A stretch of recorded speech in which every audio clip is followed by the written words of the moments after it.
What is your expectation as it relates to tariffs, just broadly? I mean, you've been watching this whole thing play out. You're at the literal epicenter of it all. What do you think is really at stake, and what do you think could happen, will happen? Good morning, Andrew. Great to be back with you guys on the set. I think what I've learned is there's a long way from the campaign trail to public policy. Right.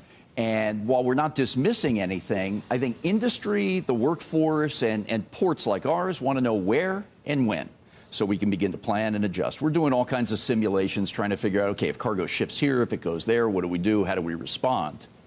Let's get a little bit of line of sight on what's going to happen from a policy standpoint, and then we go to work.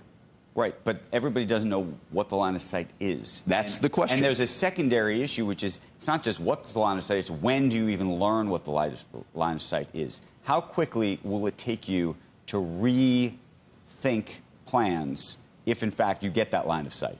We're going to have to pivot quick, and we already have some experience in this. When the first round of tariffs went in back in 2018, we saw a movement away from China sourcing manufacturing in Southeast Asia, right, Vietnam, et cetera. We closed out 2022 with about 57% of our portfolio being trade with China. Today, it's 43%. And if we put more tariffs on China, we'll see that percentage go down as well. But again, how quickly can it happen? Some experts are saying by summertime, by third quarter, maybe fourth quarter.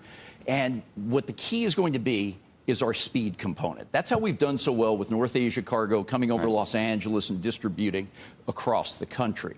If we have nonstop services like we've seen over the past couple of years start up in Southeast Asia, we can maintain our competitiveness. Okay, so anecdotally, we hear that there are some companies that are trying to get ahead of this situation and that they're trying to ship as much stuff over here as humanly possible now in an effort to get ahead of a potential tariff. Do you actually see that physically? Yeah, we do. You do? Yeah, we do. The volume has been elevated. This will be the second best year on record at the Port of Los Angeles from a volume perspective. But how much do you think of that is just a function of hopefully a great economy versus folks sort of trying to overthink? I don't know if they're overthinking, but as it relates specifically to the tariff piece. Yeah. The underlying economy is strong and has been continuing longer than some would have thought. We're still buying. The manufacturing sector is doing pretty well overall. Then you've got three big geopolitical issues. Right. The dock workers negotiation back here on the East and Gulf Coast, which is set for expiry on Jan 15th. Oh, boy. You got the drought conditions in the Panama, which seems to have settled down, but you weren't having as many ships go through, nor were they loaded to capacity. And the ongoing security concerns with the Houthi rebels in the Red Sea. Suez Canal crossings are down 80 to 90%. Now, in the last quarter plus, you've seen retailers, footwear, clothiers front-loading inventories to average that cost down in the event we see a widespread tariff implementation, whether it's 10% on all $3 trillion of American imports or more targeted, like 60% on China, impacts on Mexico and Canada trade. That's it. And it's a repeat of what we saw in 2018. What do you think the chances, by the way, on the East Coast that we have a strike?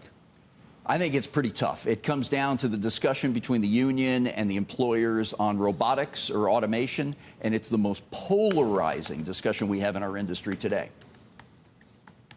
Can you do it? I would think that the future has to be robotics, no?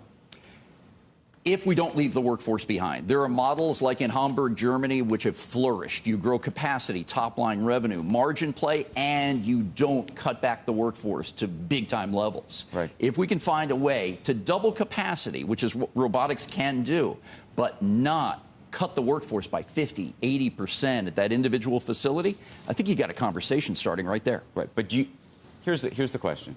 Could you do this without the people? With a meaningful cut in the people, or no? In my opinion, no, because you've got communities, you've got policymakers and politicians who have jumped on this discussion point, making sure that their communities are healthy from an economic standpoint. By the way, I want the community to be healthy. No, I'm just asking from a pure, just technical perspective. You know, if Elon Musk was building a port, would the port have people? How many less people would be in that port? From what we've seen so far, we've seen terminals automate, cut 80% of the workforce on that facility. And the results have been mixed on the West Coast thus far. Now, you can work longer hours. Your cost per unit of throughput becomes a little cheaper. But the level of service, because we're a gateway, going from ship to truck to train, is a little bit intricate. That institutional knowledge, I don't think, can ever be put to the side. Thank you for coming in this morning. It's great to see you. Happy holidays. Good to see you guys. I mean, they have so much leverage, I think. And we heard last time, I can shut the country. He can. Remember he said that, right? He can shut the country down. Because you go into a place that if any of the shelves are bare, it's like, well, what's happening? This is not. I mean, we take so much for granted. It comes off the ship, onto the truck, into the rail. So January 15th. And they're not going to go quietly? I don't think so. No. I think they're pretty far apart.